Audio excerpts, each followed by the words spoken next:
Hello my friends and welcome. I'll start my video from this one. Russian S-400 system was kaputted by Ukrainian long-range drones. Well, it seems like drones. Probably it could be also a HIMARS missile. Well, sadly for now I cannot geolocate the position, but it's just a matter of time, so with my next update I'm gonna tell you where it happened. Well, I guess maybe on the Russian territory or occupied territory of Ukraine. But it was really far away from the front lines, and you see this is the command post, command vehicles with some of the very sensitive radar. RLS 94N6, that's the name of this very expensive station. Maybe Russians they noticed something because they started to run from the place.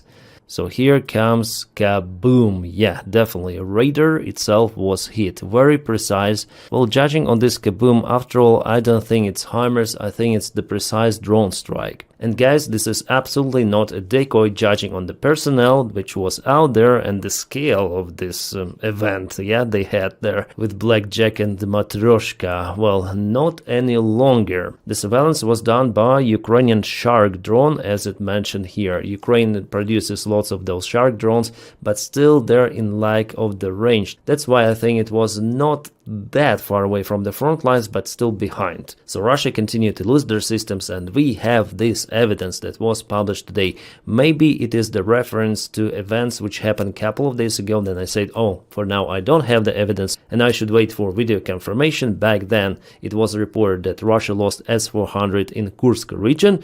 Well, maybe it was this case, because it is also S-400 system, as mentioned. Definitely a fat target was kaputted by Ukraine, and the radar itself is more expensive compared to launchers, so of course it's the target number one in all of the system. In Russia, it seems like they're in lack of those systems because Ukrainian drones are becoming more and more effective, targeting Russian sensitive infrastructure. By the way, I have some of the news about that stuff. For example, here we have a new record, 2,000 kilometers away from Ukrainian border. This is absolute craziness.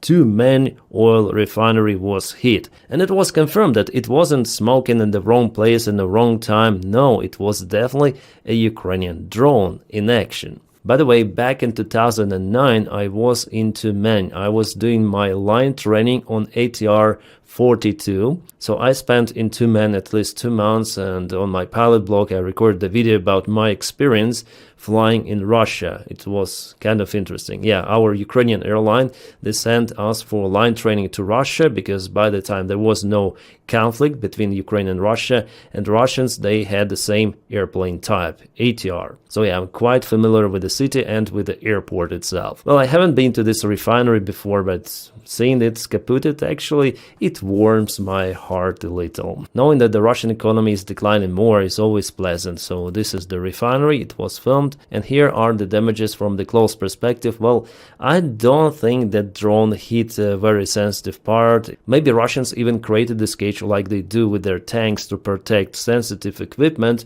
but it is important as the fact itself. Ukrainian drone broke the new record, 2,000 kilometers, and hit the refinery. Yeah, maybe not in a very important part, but it hit it, so Ukraine may continue to do the same stuff it does. And as it was reported, the Russians didn't even activate air sirens. Crazy, they didn't expect it to happen that far. Well, it looks like after all there was some sort of the fire brigades were deployed to the place, but still I don't know the scale of it, like whether a refinery was definitely hit hard or not. I don't have the real evidence, just a single image showing the damage to outside things, protection or whatsoever, so it's not the distillation unit on that image exactly which was shown, but there could be not a single drone, so I'm now still waiting for more information coming from Tumen because it happened like 0 hours ago, so maybe more videos will be published or photos. Well, actually, guys, this is the sensitive part of equipment. This is the distillation unit, which was hit by Ukraine, but whether it was hit internally, it's hard to say. The damages are mostly visible outside, however, at the same time, there could be internal fire in this place. So I need more of the information, but still, this result is absolutely astonishing. And just look at this, oh my god, it It looks like a volcano erupted somewhere in Crimea, in Feodosia, by the way. Well, it's not a volcano, I'm joking. Crimea doesn't have those. This is the Russian oil storage facility, the biggest one in Crimea, by the way, and Feodosia port is used by a Russian military too. So maybe their ships will again struggle without any sort of the fuel. Wow, what a show Ukrainian drones might present to Russians. That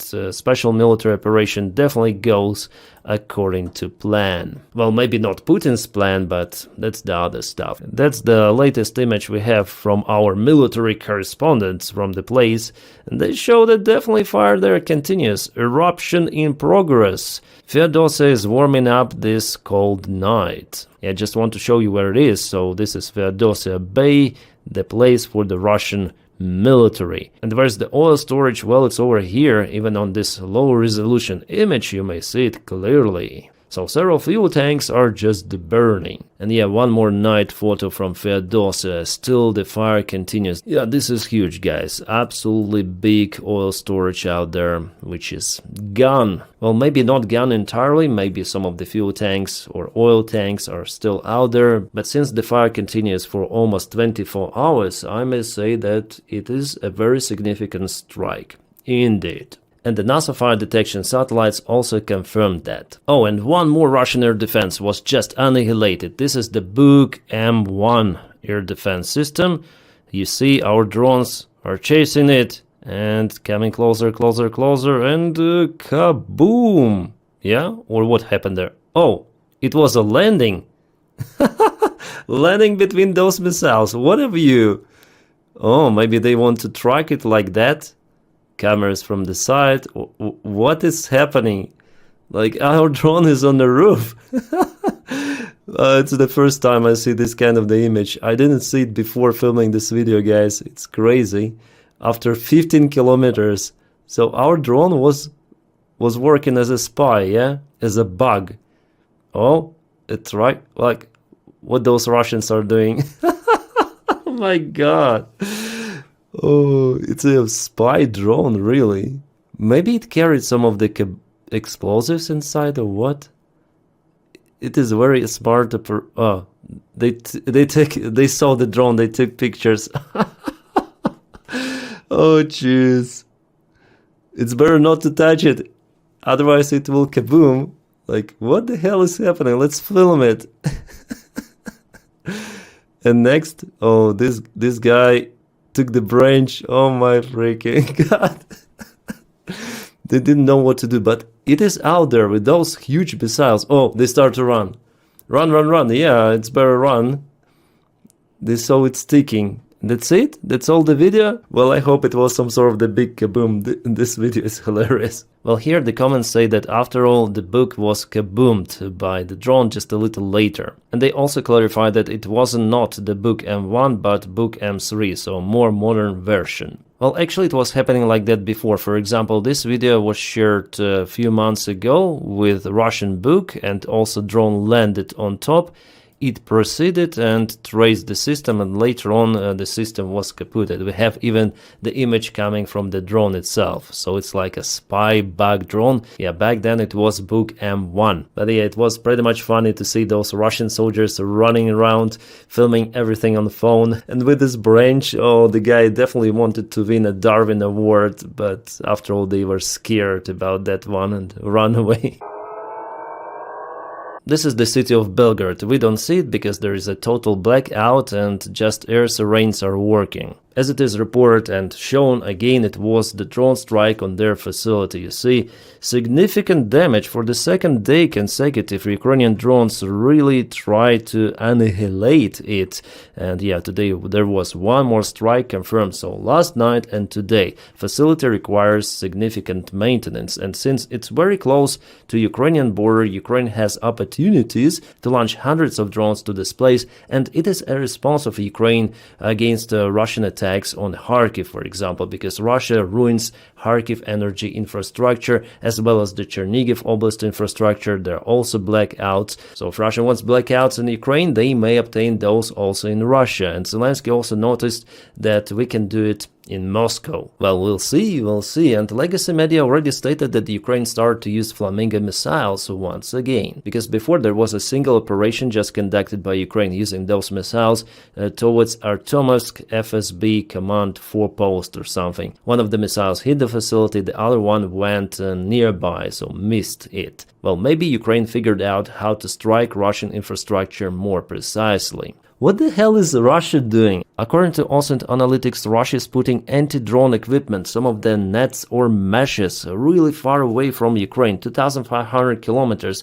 and this is the Russian range for nuclear weaponry. They really think that Ukraine may hit their nuclear arsenal. Oh my god. And do they really keep everything of that open air? Well, I'm not sure, but Osint Analytics reported that Russia is protecting its arsenal, nuclear arsenal, far away, and they presented this image.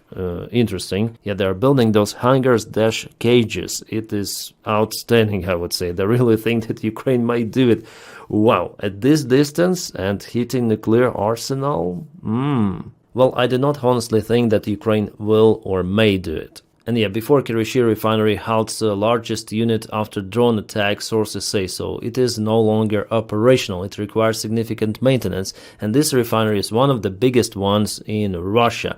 Russia is in a deep problem with their refinery facilities, but as Zelensky mentioned before, Russia purchases some of the fuel from partners, from the neighboring countries. So the biggest fuel station out there is unable to produce own fuel at required amount. Alright guys, as for the front lines update, the situation is, I would say, difficult for Ukraine, especially in the Dnipropetrovsk region, where Russia gains the ground almost every day. So it was yesterday, it is today. Russians propelled not far away from Olehivska, and let's zoom out just a little and let's see, for the last couple of days they gained quite a lot of the ground. Well, even though Ukraine sent some of the reinforcements, but after all, I think Russians will be stopped somewhere before this river. On the northern side, Ukraine started a counteroffensive roughly 3 days ago. It was a successful one, but here Russians started to push more. So today we see how they fully occupied Malinivka. Ukraine has withdrawn the forces back to war, and the battle is continuing here, and Russians tried to move from Verbova northbound to Oleksiivka. That is how they want to create one more threat for Ukrainian army group located in Sosnivka and in this entire place. So for that they have two of those attack vectors, and Ukraine is forced to act elsewhere, here. In general, Russians want to break through Ukrainian defense in this area and go to this road to Oristopol. Then from Oristopol they want to climb the higher elevation to this plateau and then go to this highway. From the highway, their goal is to get Pokrovsk under control, which is the main supply hub for Ukrainian army. So something like this, from this direction and this direction to Pokrovsk, and they want to use it as the bridgehead for the further movement to Zaporizhia. And by the way, they try to advance from the south, but for now unsuccessfully. Well, I don't think that in a close or even middle-term perspective Russians could be successful here, but they take more ground and they propel the most in this direction. This map is from the Michael73. The link for his Twitter account is in the video description just below, where you may check out this map. I guess this map he published yesterday evening. Ukraine has some of the attempts to regain the ground with 110th Brigade, but Russia has prevailing forces and it's very difficult to stop them for now. Yeah, there were a couple of the counterattacks and Russians are unable to regain this portion of the ground, but it might take longer time and more resources to stop Russians completely or slow down them. What I also noted reviewing the information coming from the front lines, and it is very strange as for me, that we know that Russia is moving towards Liman, from Kolodesy also towards Dobrusheva, from Yampil, so they are getting closer to the settlement because they want to use it as the bridgehead to advance towards Slavyansk, or at least I thought that they could use it as a bridgehead because their recent move actually shocked me. I didn't expect it from Russians, I expected from Ukrainian army. Russians kaputted the bridges from Radio Gorodok, so in this case they obviously cut supplies for Ukrainian army towards Liman, and if they go and take, for example, this bridge under control, well, I would say that Ukraine will be forced to leave Liman. Well, there is one more line line over here somewhere, but in general there are not many bridges across the Siversky Donets River. So yeah, Russians may take Liman in this case. Liman, by the way, was destroyed already because Russians occupied it back in 2022. Ukraine later on liberated it, but it was a very heavy fighting out there. So Russians may again occupy this ruined city and nearby settlements. But what is next? Because tactically, yeah, they could be successful in Liman, but they cut those bridges, so they will not be able to advance further towards Slavyansk. Yeah, Slavyansk is over here, and this river, it is not a small one, not a narrow one. It is a very big obstacle, really. So Russians created huge problems for themselves, for the future perspective, obviously, not for now, because with that, actually, they might take Liman now. And we have the real evidence confirmation coming from the Russian drone. So this is Radio Gorodok, exactly the same place. Yeah, this is the video. It shows complete devastation of this bridge. Before it was okay, but now with several strikes, Russia completely cut it. And also railroad bridge too. So how they want to go across it for the further advancement towards Slavyansk, I don't know, but Slavyansk is pretty much secured now from the northern side. But again, yeah, it creates the threat for Liman itself. It is simply not possible to cross this wide river with substantial amount of the forces. Absolutely not possible. And here are the latest vehicle losses for the last week. However, in these statistics there are lots of the old images before this date, so it's not accurate, I may say. Nevertheless, Russia lost 54 of the tanks and armored vehicles, and Ukraine 27. Again, most of those were lost in the previous battles, but were confirmed just right now with visual evidence. A Ukrainian channel called Війна в Україні втрати техніки, so War in Ukraine vehicle losses, analyzes all of the images coming from every sort of the site and publishes those details about vehicle losses. They have tons of them here, but sometimes those photos